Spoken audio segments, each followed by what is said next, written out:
presented by Talha Films.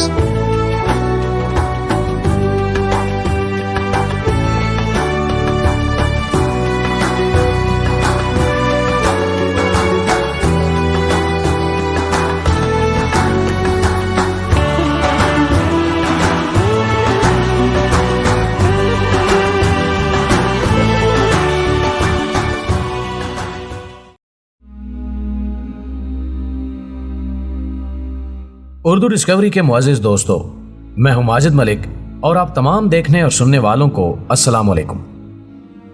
دوستو، وہ غریب گھرانے میں پیدا ہوا، ایڑیاں رگڑ رگڑ کر BSc اور B.Ed کیا اور وزیر آباد کے قریب نظام آباد کے گورنمنٹ ہائی اسکول میں سائنس کا استاد بھرتی ہو گیا۔ غربت زیادہ تھی اور خواب اونچے۔ وہ نوکری سے جلد ہی اکتا گیا، چھٹی لی اور 2004 میں دبئی چلا گیا۔ وہ 6 ماہ دبئی رہا۔ 6 ماہ کے بعد وزیر آباد واپس آ گیا اور وزیر آباد میں اس نے ایک عجیب کام شروع کیا۔ اس نے ہمسایوں سے رقم مانگی اور یہ رقم 15 دن میں دوگنی کر کے واپس کر دی۔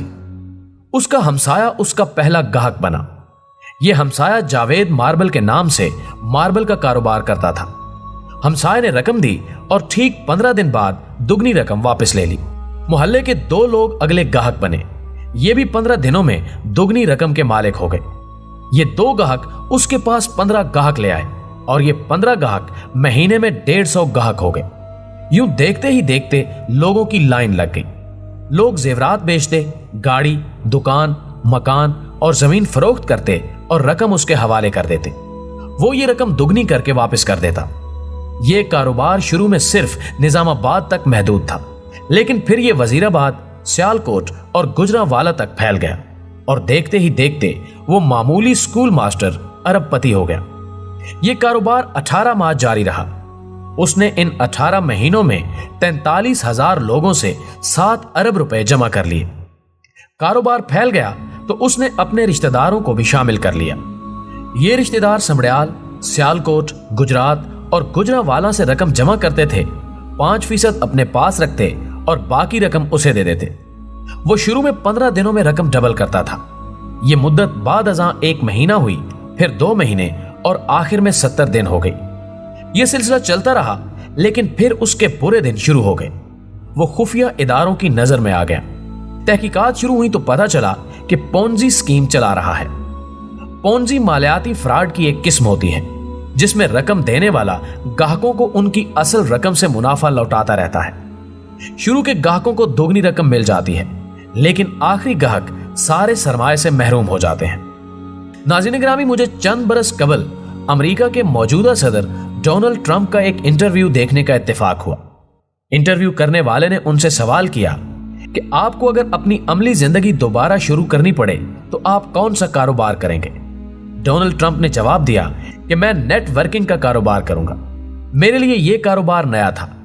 میں نے تحقیق کی، پتہ چلا کہ نیٹ ورکنگ بھی پونزی اسکیم جیسا کاروبار ہے۔ اس کاروبار میں بھی گاہک کو دگنی رقم کرنے کا لالچ دے کر سرمایہ اکٹھا کیا جاتا ہے۔ یہ سرمایہ بعد ازاں میگا پروجیکٹس میں لگا دیا جاتا ہے اور ان میگا پروجیکٹس کا منافع گاہکوں میں تقسیم کر دیا جاتا ہے۔ نیٹ ورکنگ نسبتاً اچھی پونزی ہوتی ہے، لیکن دونوں میں شروع کے گاہک فائدے اور آخری نقصان میں رہتے ہیں۔ یہ شخص بھی اپنے گاہکوں کے ساتھ پونزی کر رہا تھا۔ یہ لوگوں کو لالچ دے کر لوٹ رہا تھا۔ خفیہ اداروں نے اس کے گرد گھیرا تنگ کر دیا۔ اس دوران ڈیلی نیشن میں اس کے خلاف ایک خبر شائع ہو گئی۔ گجرانوالہ ڈویژن میں کوحرام برپا ہوا اور یہ اپریل 2007 میں گرفتار ہو گیا۔ جی ہاں، آپ کا اندازہ درست ہے۔ یہ شخص سید سبت الحسن عرف ڈبل شاہ تھا۔ وہ ڈبل شاہ جس کا شمار پاکستانی تاریخ کے سب سے بڑے فراڈیوں میں ہوتا تھا۔ اس نے صرف 1.5 سال میں 3 اضلاع سے 7 ارب روپے جمع کر کے دنیا کو حیران کر دیا۔ آپ اب اس شخص کی چالاکی ملاحظہ کیجیے۔ یہ 2007 میں نیب کے شکنجے میں آ گیا۔ نیب نے اس کی جائیداد، زمینیں، اکاؤنٹس اور سیف پکڑ لیے۔ یہ رقم 3 ارب روپے بنی اور اس نے یہ 3 ارب روپے چپ چاپ نیب کے حوالے کر دی۔ ڈبل شاہ کا کیس چلا۔ اسے 1 جولائی 2012 کو 14 سال قید کی سزا ہوئی۔ ناظرین گرامی، جیل کا دن 12 گھنٹے کا ہوتا ہے، چنانچہ ڈبل شاہ کے 14 سال عملاً 7 سال تھے۔ عدالتیں پولیس حراست، حوالات اور مقدمے کے دوران گرفتاری کو بھی سزا سمجھتی ہیں۔ डबल शाह 13 अप्रैल 2007 को गिरफ्तार हुआ था। वो अदालत के फैसले तक 5 साल कैद काट चुका था। ये 5 साल भी उसकी मजमूई सजा से नफी हो गए, पीछे रह गए 2 साल। डबल शाह ने महसूस किया कि 4 अरब रुपए के इवज 2 साल कैद महंगा सौदा नहीं, चुनांचे उसने प्री बारगेनिंग की बजाय सजा कबूल कर ली। जेल में अच्छे चाल चलन, ईद, शब बारात और खून देने की वजह से भी कैदियों को सजा में छूट दी जाती है। डबल शाह को यह छूट भी मिल गई, चुनांचे वो अदालती फैसले के 23 माह बाद जेल से रिहा हो गया। डबल शाह 15 मई 2014 को कोट लखपत जेल से रिहा हुआ तो साथियों ने गेट पर उसका इस्तकबाल किया। ये उसे जलूस की शक्ल में वजीराबाद ले आए। वजीराबाद में डबल शाह की आमद पर आतिशबाजी का मुजाहरा हुआ। पाकिस्तानी तारीख के सबसे बड़े फ्राडिये को हार पहनाए गए, उस पर फूलों की मनोपतियां बरसाई गईं और उसे मस्जिदों के लाउड स्पीकर्स के जरिए मुबारकबाद पेश की गई। वो हर लिहाज से कामयाब साबित हुआ। वो स्कूल टीचर था, वो मुआशरे का 3रे दर्जे का शहरी था। उसने फ्रॉड शुरू किया और 18 माह में 7 अरब रुपए का मालिक बन गया। नैब ने उसे गिरफ्तार किया और वो गिरफ्तार हो गया। नैब एड़ी चोटी का जोर लगाने के बावजूद उससे 4 अरब रुपए नहीं निकलवा सका। सजा हुई और वो बड़े आराम से सजा भुगत कर बाहर आ गया। उसने कैद के दिन भी जेल के अस्पताल और 2nd क्लास में गुजारे। उसे जेल में तमाम सहूलतें हासिल थीं। चुनांचे जब वो रिहा हुआ तो वो मुकम्मल तौर पर क्लियर था। उसने अब किसी को कुछ अदा नहीं करना था और ना ही पुलिस और नैब उसे तंग कर सकते थे। ये 4 अरब रुपए अब उसके थे। ये उनका बिला शिरकते गैर मालिक था और एक साबिक स्कूल टीचर के लिए 4 अरब रुपए की रकम कानून के खजाने से कम नहीं थी। वो वजीराबाद से लाहौर शिफ्ट हुआ और फिर दुनिया भर की सहूलियात के साथ शाही जिंदगी गुजारने लगा। नाज़रीन ग्रामी, लेकिन अब आप अल्लाह का निजाम भी मुलाहिजा कीजिए। सैयद सिब्तुल हसन शाह उर्फ डबल शाह को रिहाई के 16 माह बाद अक्टूबर 2015 में लाहौर में हार्ट अटैक हुआ। ये पंजाब इंस्टीट्यूट ऑफ कार्डियोलॉजी ले जाया गया। उसकी तबीयत थोड़ी सी बहाल हुई, ये घर आया, लेकिन फिर ये 30 अक्टूबर 2015 को इंतकाल कर गया। ये 4 अरब रुपए का मालिक होने के बावजूद दुनिया से चुपचाप रुखसत हो गया। डबल शाह की सारी बेनामी जायदाद, खुफिया अकाउंट्स, कैश रकम, फैक्ट्रियां और प्लाजे दुनिया में रह गए और वो खाली हाथ अगले जहान चला गया। वो जायदाद, वो रकम, वो प्लाजे और वो खुफिया अकाउंट्स आज कहां हैं? दुनिया का माल दुनिया के कुत्ते चाट गए। ये क्या है? ये हमारी जिंदगी, हमारे ना खत्म होने वाले लालच और हमारी लामुतनाही हिर्स की असल हकीकत है। हम इंसान अपने गिर्द लालच की वसी दीवार बनाते हैं।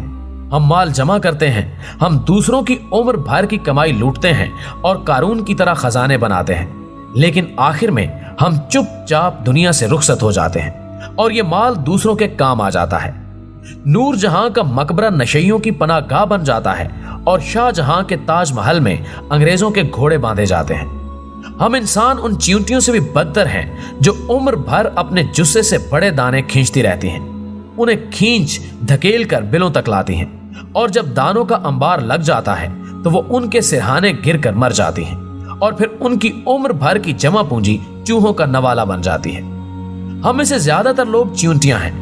हम लोग डबल शाह हों या मुश्ताक रईसानी हों या फिर उनके हुक्मरान हों, हम सब चींटियां हैं। सरे महल किसका था और क्या उसके मालिक को उसमें रहना नसीब हुआ?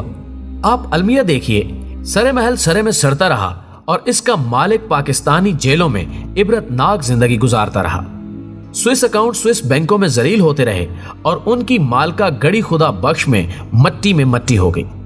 गिलानी साहबजादे ने हज, एफिड्रेन और EOBI से अरबों रुपए कमा लिए, लेकिन फिर ये 3 साल तक तालिबान के साथ पहाड़ों में धक्के खाता रहा और खानदान दौलत के सुलगते बिस्तरों पर करवटें बदलता रहा और अब आखिर में फ्लैट्स मियां नवाज शरीफ के लिए तंग जूता बनते जा रहे हैं। आप देख लीजिएगा, ये फ्लैट्स भी दुनिया में रह जाएंगे और उनको बचाने, उनके लिए लड़ने वाले रुखसत हो जाएंगे। मैं अक्सर हैरान होता हूं, हम इंसान जानते हैं कि हम खसारे के सौदागर हैं, लेकिन हम इसके बावजूद खसारे की फैक्ट्रियां लगाते हैं। हम उनसे मजीद खसारा पैदा करते हैं और हम उम्र भर खसारा बेचते और खरीदते रहते हैं। क्यों? आखिर क्यों? हम इंसान आखिर डबल शाह की मौत क्यों पसंद करते हैं? हम दौलत के अंबार में क्यों दफन होना चाहते हैं? مجھے آج تک اس سوال کا جواب نہیں ملا۔